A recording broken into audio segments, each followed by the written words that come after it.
One of the most powerful ways to power up your videos is storytelling. And in this video, I interview Tim Schmoyer, a storytelling and YouTube expert, and he breaks down how to weave stories into your current content, some of the biggest mistakes that YouTube creators make with storytelling, and a simple framework that you can start using immediately to boost your views and your impact. Coming up.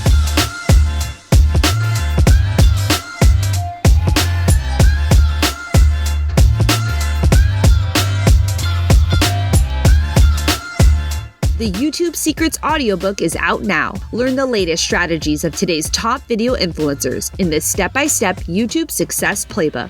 Download it now at tubesecretsaudio.com. Hey, what's up? Sean here with Video Influencers, helping you build your influence, income, and impact with online video. And I'm sitting here with Tim Schmoyer. How's it going? Hey, how are you? Super pumped to be here. We're at Social Media Marketing World in San Diego. And if you're just meeting Tim, if you're a part of our channel, you probably know him, but he's a YouTube expert and storytelling expert. And today I'm super excited for his tips to talk about how we can power up our videos with storytelling and ultimately get more views, more subscribers, and make a greater impact. But Tim, for those who maybe don't know you, what's kind of a nutshell of what you do in your background? Yeah, I got started on YouTube 2006. Just wanted to introduce my girlfriend at the time to my family back home across the country. So we started putting up little videos that just kind of grew, and people watching. I'm like, how are people finding these videos? Why are they watching them? And that just kind of led from one thing to another. Before I knew it, I was doing YouTube strategy for a lot of big brands, and now working with creators just like you to help people spread their message and change lives. I love it. And lately, you've been talking a lot about storytelling, and you've been studying it and learning how powerful it is. And we have 3 tips today. And the first one is really story. Why is it that we should be including story in our content? So when we were looking at like a lot of the creators that are just blowing up, people on my team and I, we were noticing like, what's the difference between the creators that are just getting massive amounts of views, watch time, subscribers, versus the ones who are publishing a lot but not getting a lot of traction. And one of the common things, there's a lot of different things in terms of branding, but one of them is story. We're like, oh, these people are consistently plugging stories into their content. Why does that matter? And we're like, well, actually, it seems like it's forming like a deeper human connection with people. That's not only like, let me just give you information, but I'm like, oh, I actually feel like I'm connecting with that person, or I understand better on a deeper level why that thing matters. And that's what is leading to higher retentions, more watch time, more views, and things overall.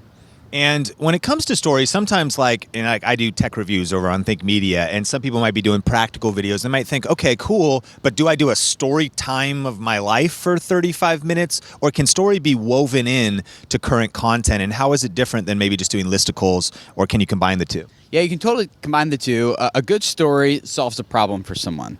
And like, so you got to first know who's the character and what do they want.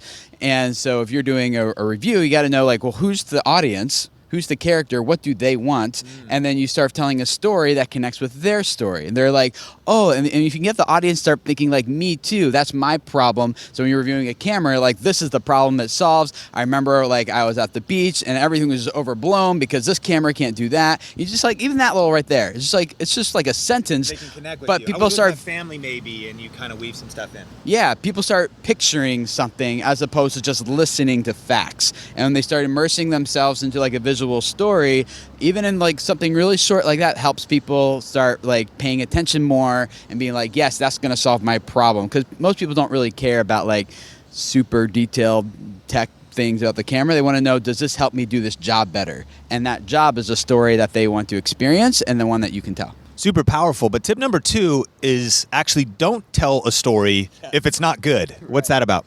So I did an experiment here at the same event last year where I interviewed 9 different people. You were one of them. You were thinking about, you're going into your analytics, you're taking it to another level. And this, you don't want to get overwhelmed by this. I think it's just always thinking about, how do we level up a little bit? The last thing I would say is that you do have to commit to keep putting in the work. You got to put in a lot of work.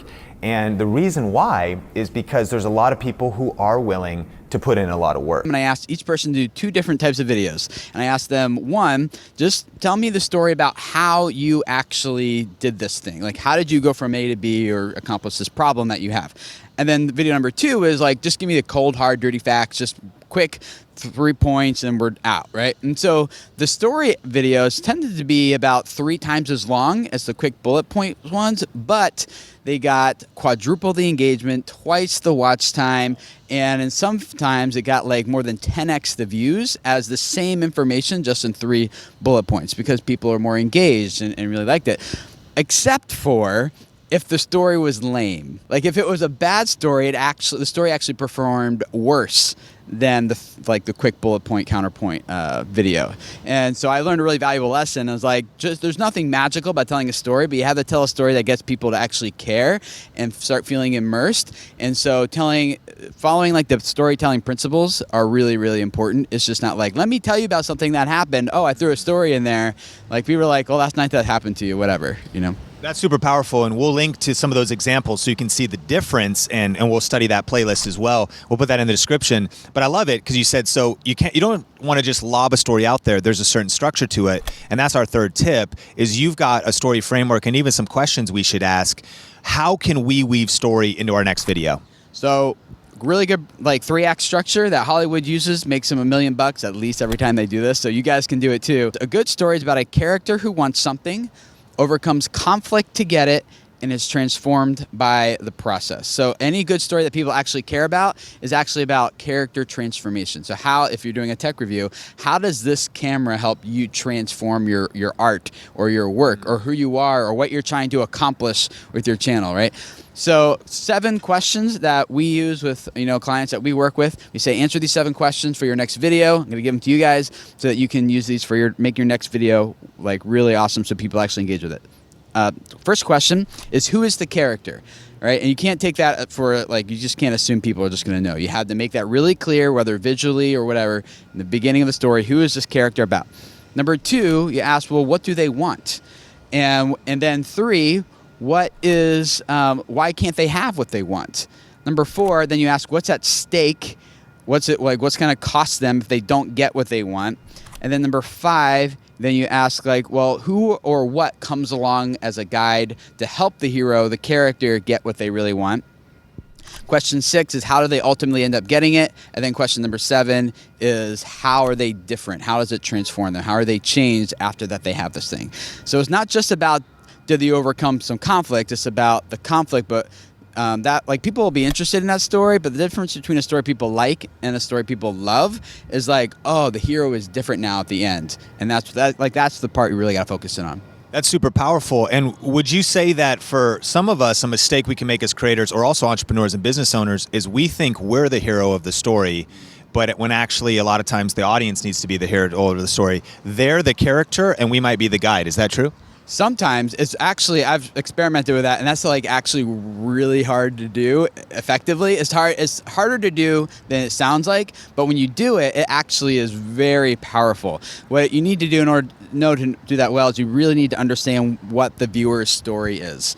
And then where are they in that story arc? Or do they want something? What can't they have? And then you tell your story, not necessarily because it's all about you, but you're telling your story in a way that the audience starts thinking, me too, that's my story. How are you going to help me overcome the obstacle that I'm facing? And that is really hard to do. I have found that it's been easier if you're just getting started to be like, this story's about me. I'm just going to practice. Like, I know my story. I can do that one. Super good. Great tip. Well, Tim, are you ready for the lightning round? I think so. Lightning round. 3, 2, 1. Favorite city that you don't live in? Nashville. Last song you had on repeat? Hey Mario by Patent Pending. Mario, get your shit together, bro. A scale from 1 to 10, how good of a driver are you? 8. Strong. Fill in the blank. Kanye West is? Very popular.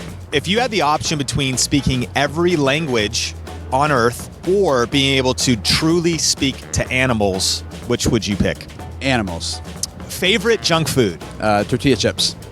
Book every influencer watching should read? Primal Branding by Patrick Hanlon. So good. You recommended that to me. Game changer. We'll link it up in the description if you want to check it out. Is double dipping ever acceptable at a party? Absolutely.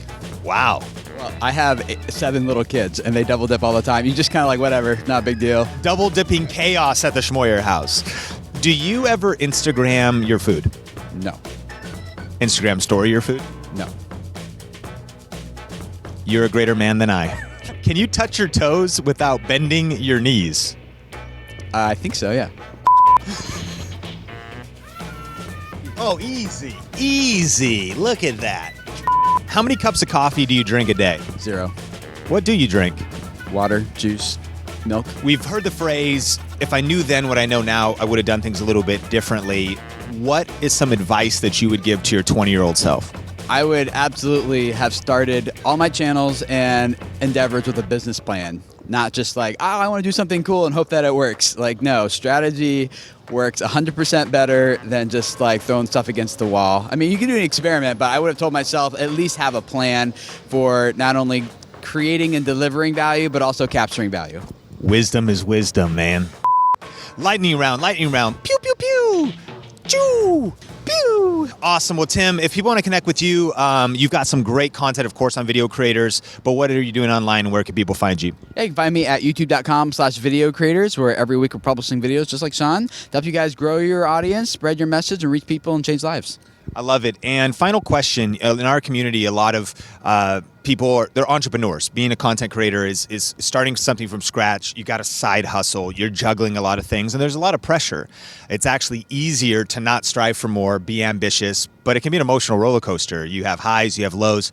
Can you just speak some encouragement now with like over a decade of experience basically in this kind of entrepreneurial landscape for keeping going and getting through hard times and just whatever you'd want to say to our community?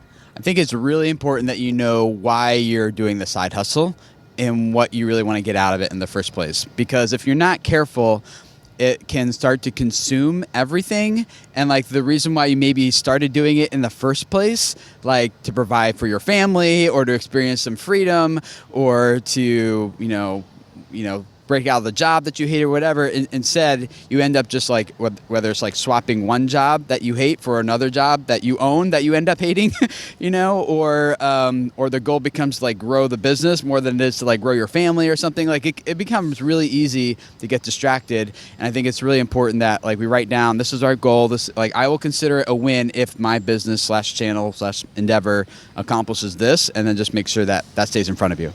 I love that, which brings us to the question of the day. Tell us in the comments below, why is it that you are on YouTube? Why are you creating a channel, and what's one of your reasons? Tell us in the comments below, and we'll see you in the next video.